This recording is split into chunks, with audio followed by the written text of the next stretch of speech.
They hide the truth in the shadows. It's time to light the way. This is the Fifth Estate. Welcome everybody to this episode. I have the foggy light showing here. Hey, I love and appreciate y'all a lot around this piece here. Make sure if you haven't done it already, you like, subscribe, all that good stuff here to the Fifth Estate. You know, this is what we do when we talk about things that's happening up and coming and all that good stuff in the federal government. This evening, we're going to kind of get back to our roots of talking about legislation.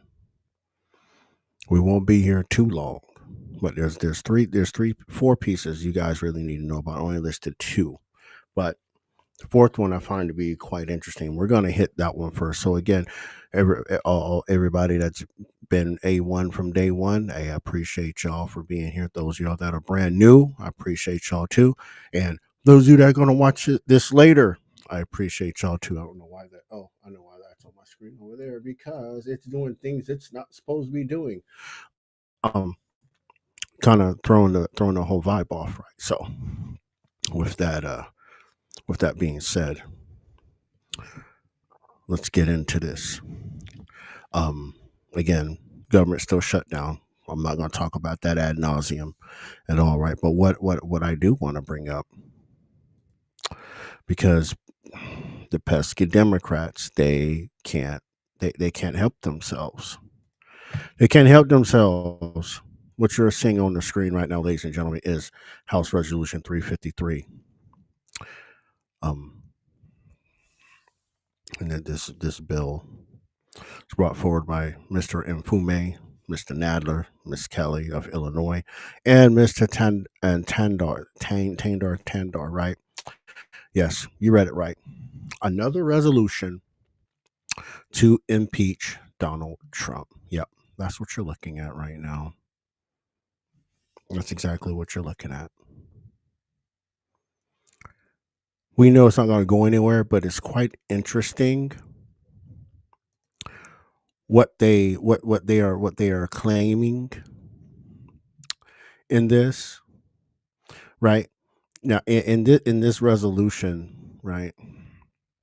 This is whatever you want to call it at this point. I don't know what we're going to call it. They're saying that Donald Trump's conduct is grossly incompatible with self-governance and the rule of law, and he should be removed with office.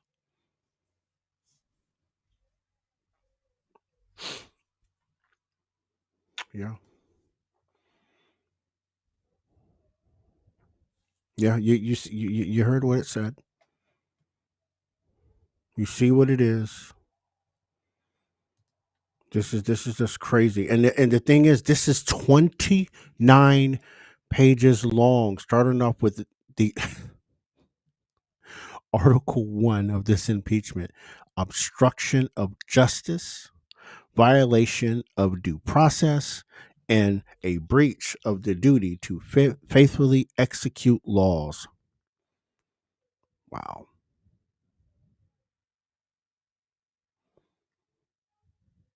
That's just part of it. Right. So let's look at what they're outlining here in this Article 1 here, right? They're talking about obstructing of justice, right? AKA, they're trying to say he's trying to direct subordinates to obstruct justice and embark on a scheme to destroy the corrupt legal system. Ooh. The other part of this is abusing the DOJ. Okay. I know, weaponizing the DOJ. I mean, we haven't seen that before, right? In particular, what they're pointing out is the fact that the DOJ dismissed Eric Adams' bribery and fraud charges, and they're claiming it as an unethical quid pro quo. Like, seriously, let me see. Let me find it. It's right here. Professional deducing. Yeah, here it is. Right here. It's right here. Sit right here. This is one of the charges. This is one of the charges they're actually bringing up here, right? And it's just this is just crazy to me, right? They're also saying that he's defying court orders, right?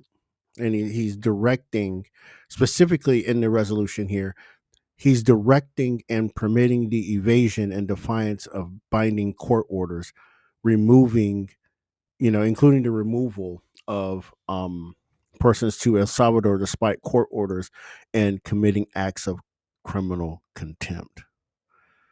Yeah. Also, in this article, if I can find it, they wanted to talk about people disappearing. Oh, here they go, right? Here's the other part, right?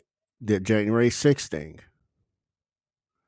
right? They're citing January 6th. He shouldn't have pardoned people in January 6th. Like, this is crazy. This is crazy work in here, right? They're even citing in this resolution, just in Article 1 of this resolution, right?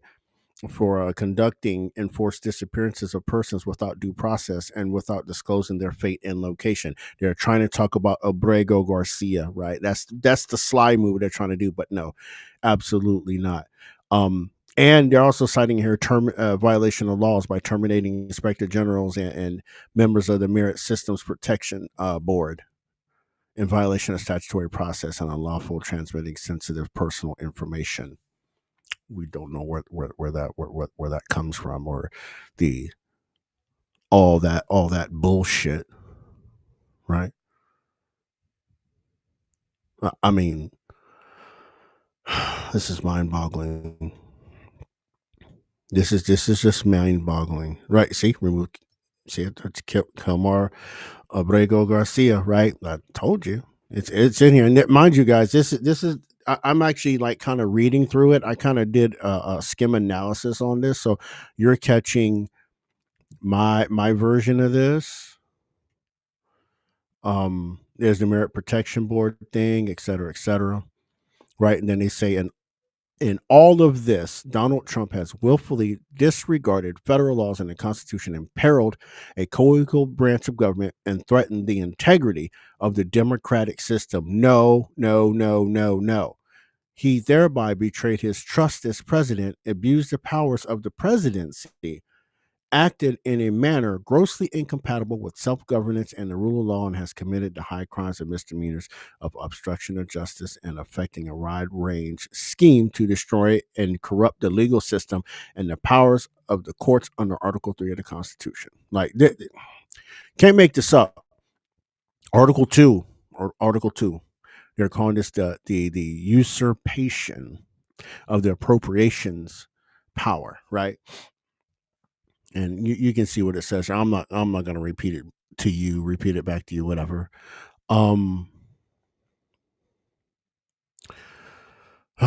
Yeah, all that this and that going on. But here in Article 2, right, they're claiming, or these Democrats are claiming, that President Trump unlawfully usurped Congress's power to appropriate funds in violation of appropriations clause and the Impoundment Control Act of 74, right? So they specifically citing, right, by signing numerous executive orders directing agencies to withhold funds appropriated by Congress. Well, we have already had this discussion that he can already do that for X amount of time. We know he can do that. He's just not, he can't rip it away. We've talked about this, but I guess these people that are anti-Trump don't listen too well, right? Even, right, they're also citing in here let me see if I can find it, the dismantling. Let's see where we're at here.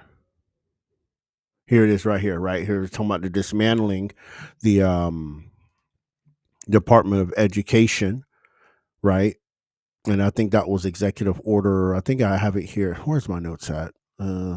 Executive order 14242. That executive order that dismantled the Department of Education and eliminating the United States Agency for International Development, right? Which, quote unquote, Congress established? Well, he didn't eliminate the agency. People, remember we talked about this. He just stripped the funding away. He didn't take away the agency. The agency is a skeleton, right? But this is what they're citing, right? Also in here, they talk about, where is it at here? There's USA Doge, right? Here we go. We're talking about the Doge, right?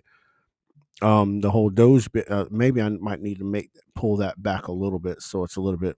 It's not like right in your face. There we go.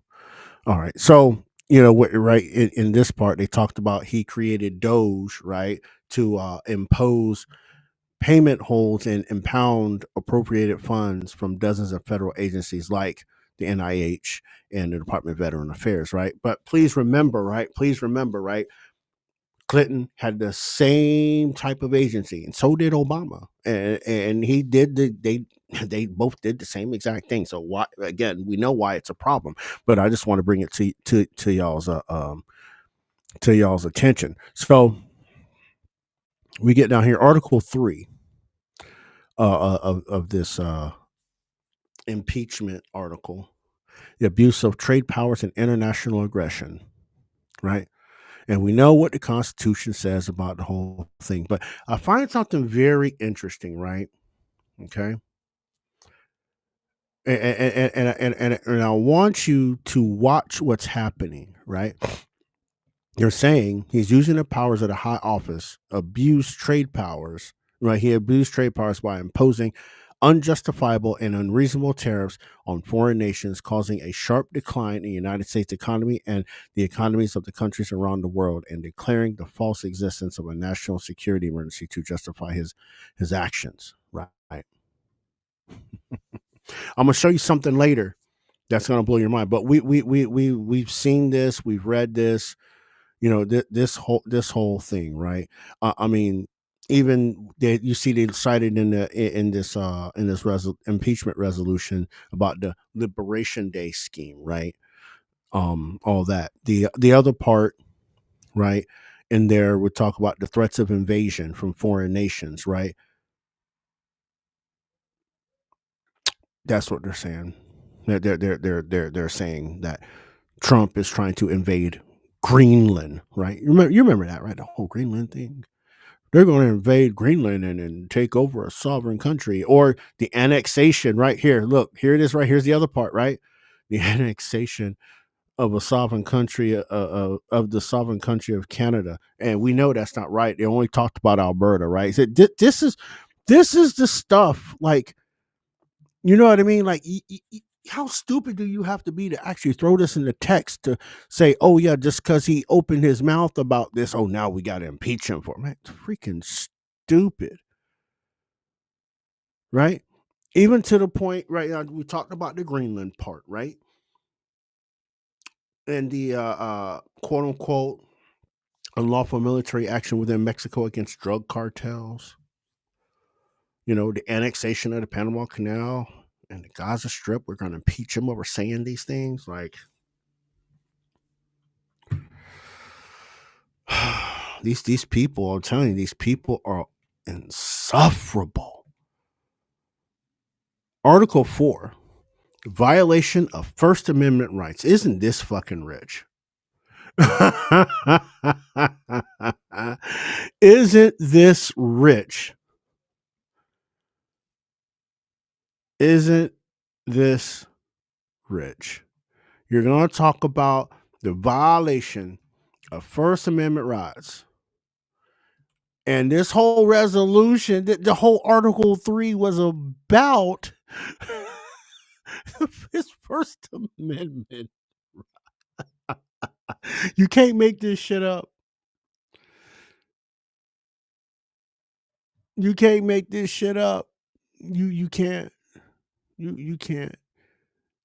Yeah, the person that introduced this was some Condor, and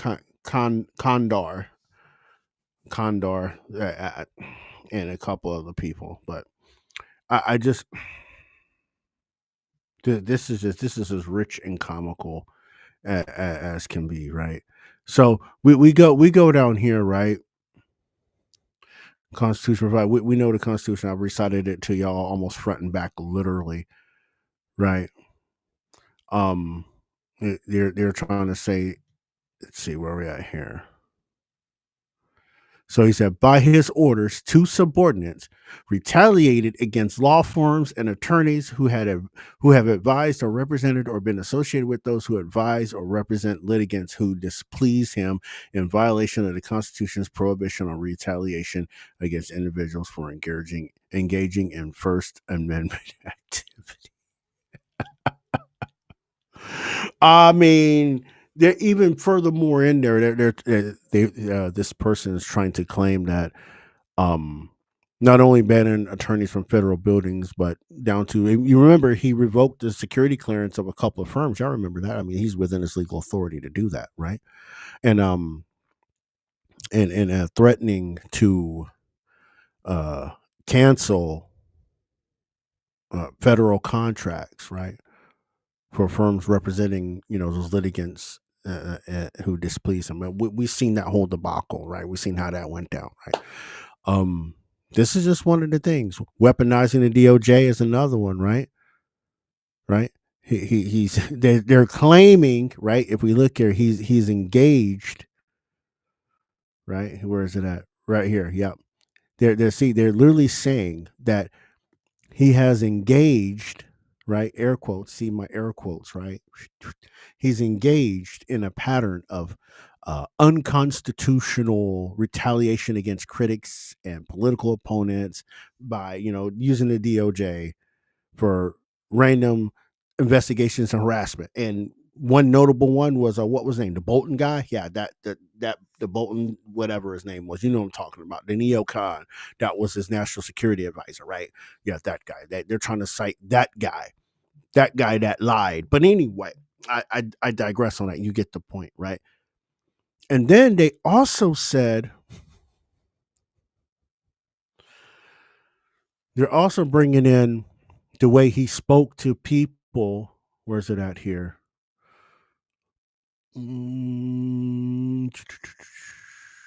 It's in here. Where's it at? Oh, yeah. Look. He threatened the media because they wouldn't change it to Gulf of America. Like, this is stupid. This is literally stupid stuff, right? Now here they are. They're citing, right? They're citing Donald Trump had threatened members of the House Select Committee on the January 6th attack as part of the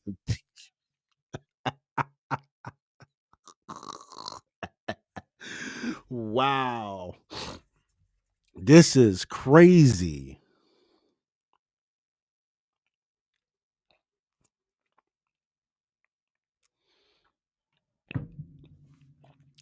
This is, I can only shake my head.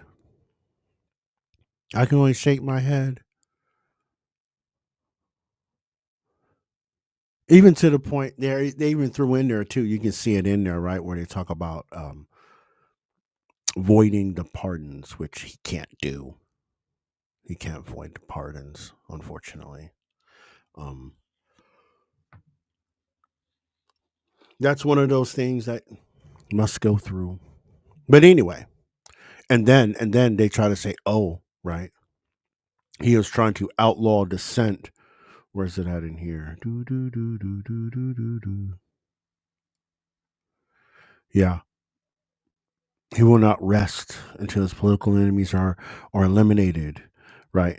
And they're set in his speech, and he was targeting watchdog organizations like Citizens for Responsibility and Ethics in Washington, the Crew. They called Crew, right?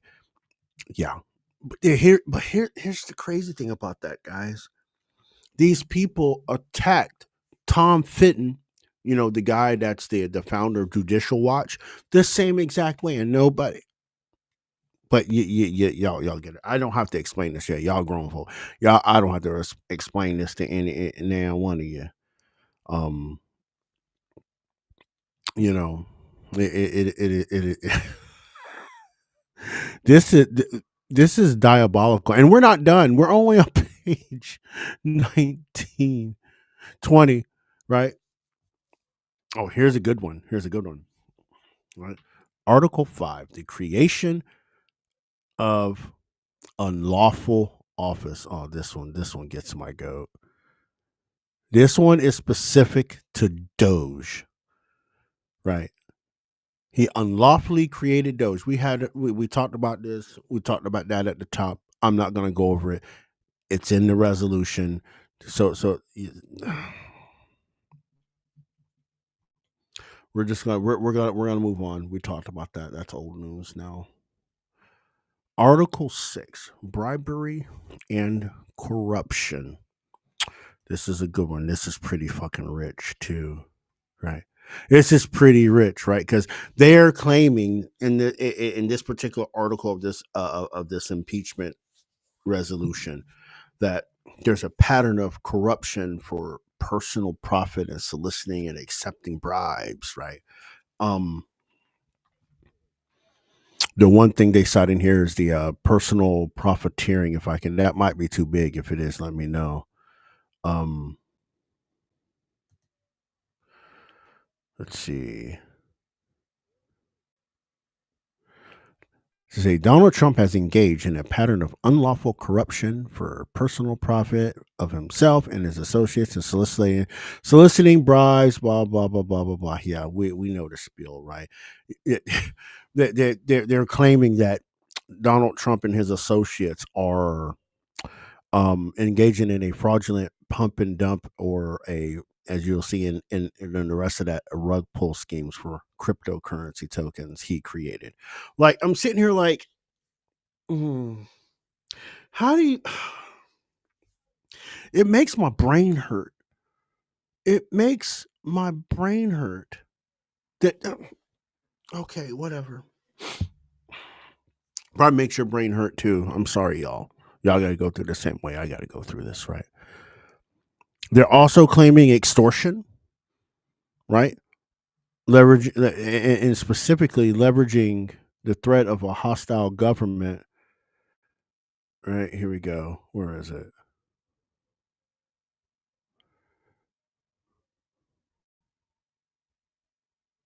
Here it is.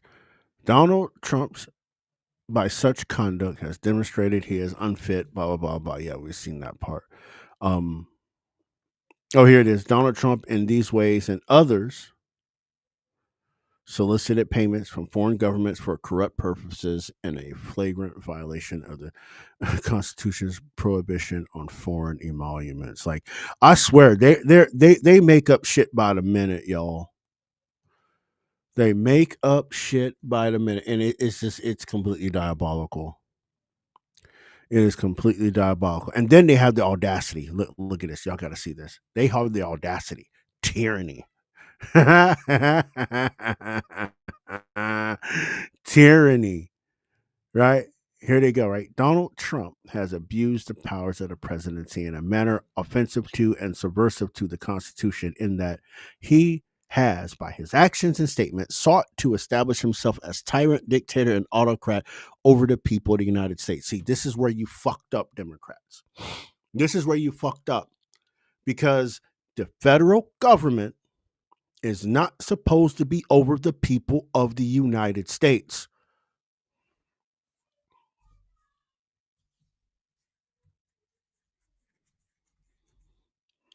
The federal government is not supposed to be over the people of the United States, you dumb people.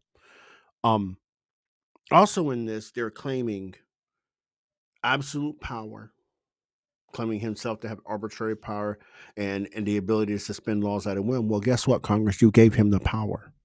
You gave him the power, especially when we talk about these tariffs with the IEEPA. Right? You gave him the power with the Administrative Procedures Act, didn't you? You gave the office of the president power. Now you're worried about it?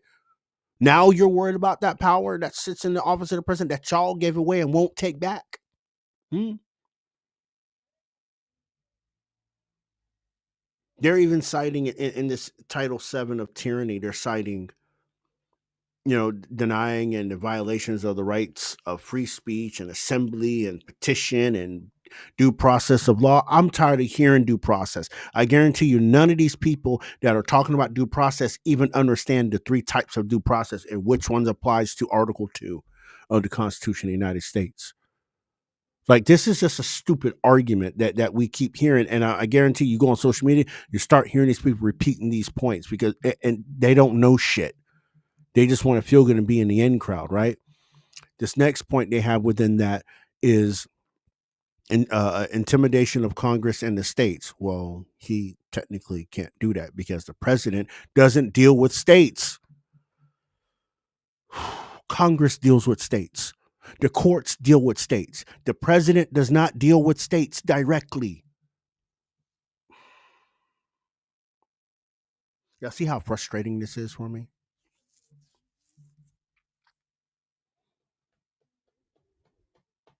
The president cannot deal with states without direct permission from either Congress or the judicial branch.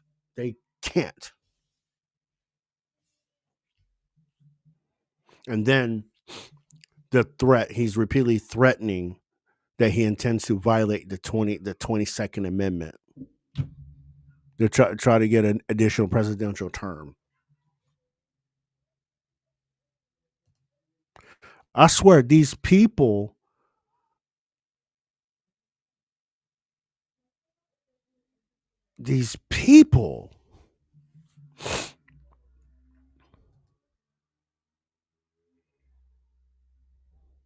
I got nothing. I got nothing. I really don't. I got nothing.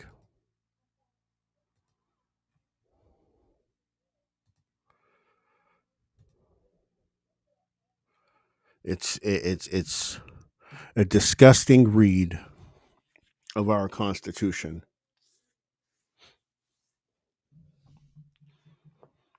And these Democrats know it. Their followers, they just go along and talk about it. They talk about the points coming out of their mouth, right?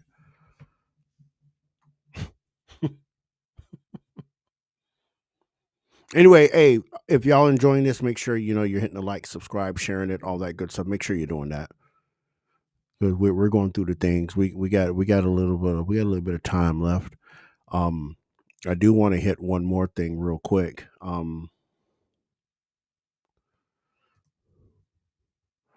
do want to hit this one here coming up. Let me put it on screen here. HR 22. This bill is to amend the National Voter Registration Act of 93 to provide proof of United States citizenship to register an individual to vote in elections for federal office and for other purposes. Now, I think this is kind of where we will probably split the road here on this one. Just based on constitutionality, right? So in this bill, right? In this bill, we're talking about this documentary proof. Make sure it's big enough. The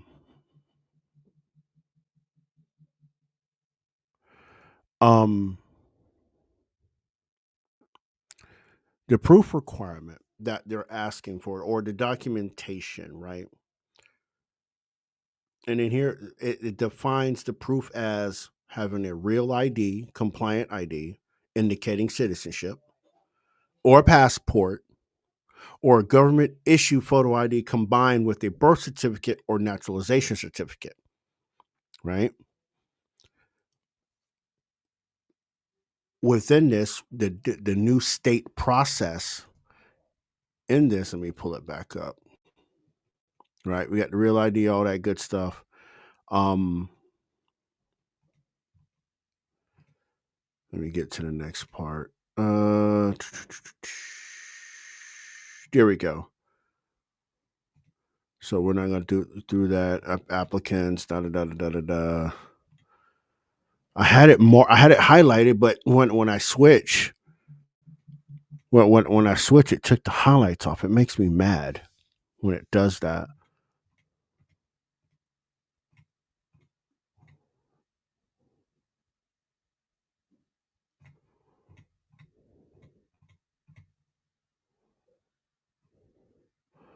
Okay, here we go. Here's one part I want to cover. And those are, I'll post these on the Patreon so you can read because they're decently long bills. I'm gonna skim. I'm gonna skim through. Oh wow, I misread the time. I'm so sorry. But we'll get through these. So the new state process that the federal government wants to impose, right?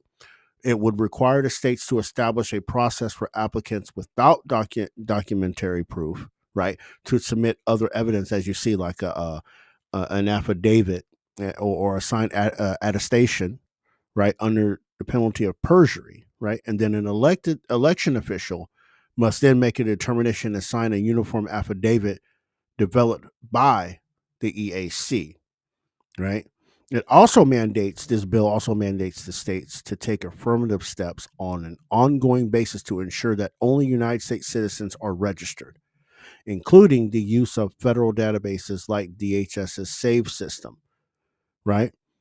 This bill also requires states to remove individuals from the voter rolls at any time upon receipt of documentation or verified information, okay, that a registrant is not a United States citizen. Okay, let me see if I can go down a little bit here. I'm reading it on two screens, so don't mind me. Sharing of information.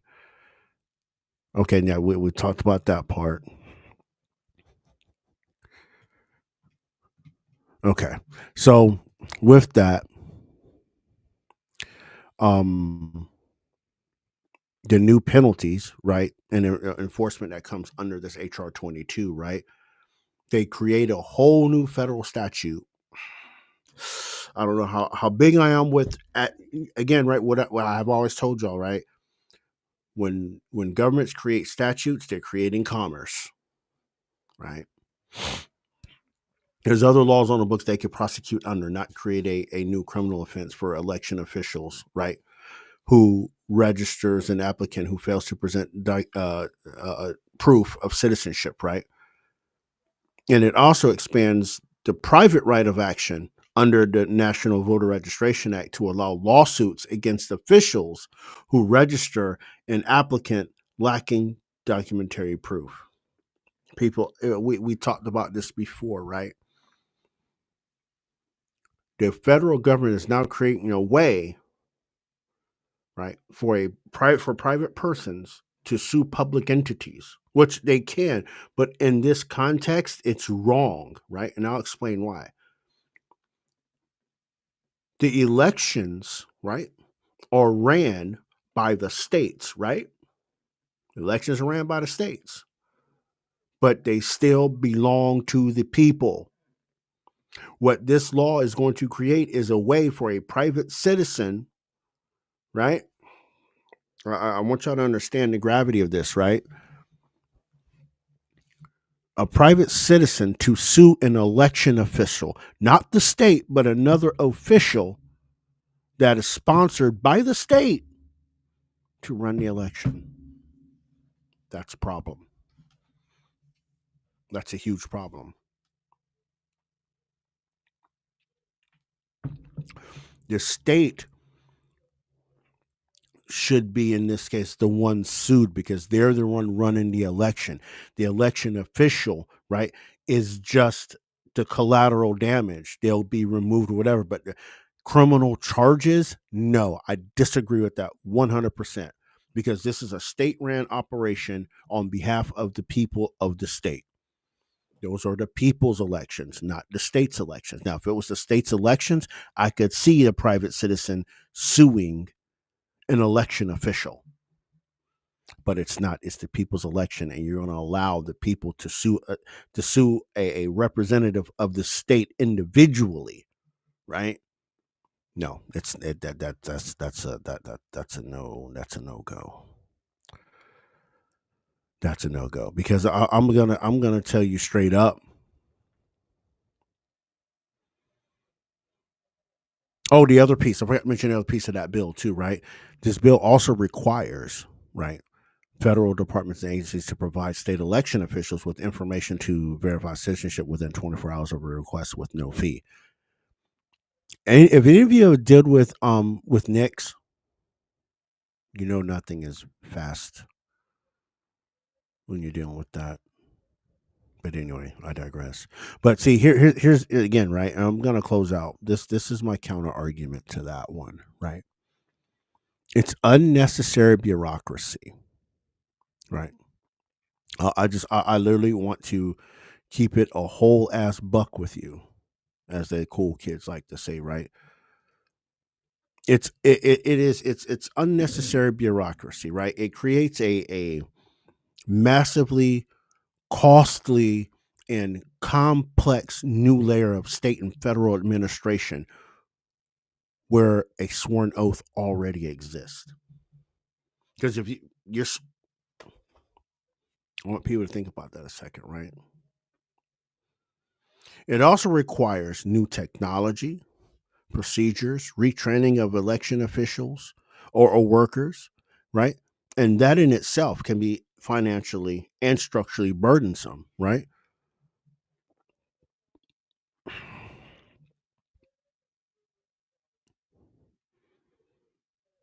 I mean, this is just, to me, it's crazy. Here's the other thing too, right? Let's think about the federal government actually using the state to centralize its power, right?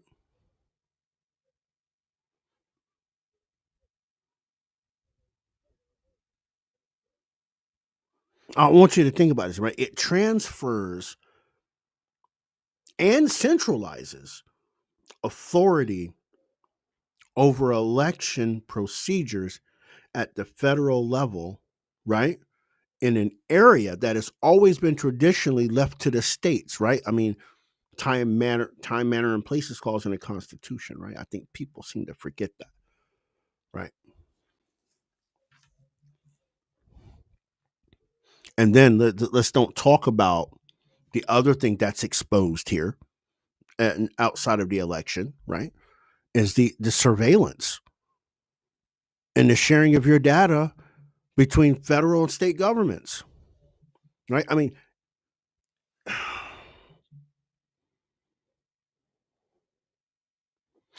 just think about this, right?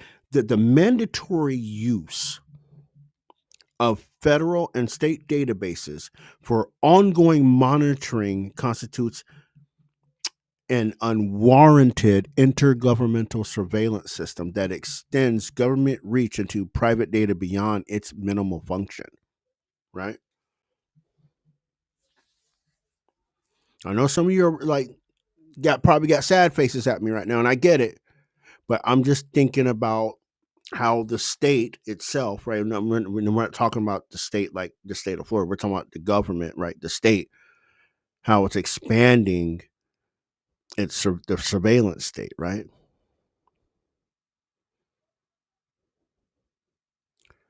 Here's the other side of that. Here's the other side of the other of that too, right? When you create criminal penalties for election officials, this is not going to have the effect that you think it's going to have. It's going to put a chilling effect, right? Which will lead people to err on the side of disenfranchisement to avoid jail time, right? At the same time, it's still that they're, you know what I mean? They want to disenfranchise groups of people the way people look, right? Protects the state bureaucracy at the expense of your vote, right? I just wanted to throw that out there in left field a second, right? And if this does become law, there's going to be a lot of constitutional challenges, to this particular law, right?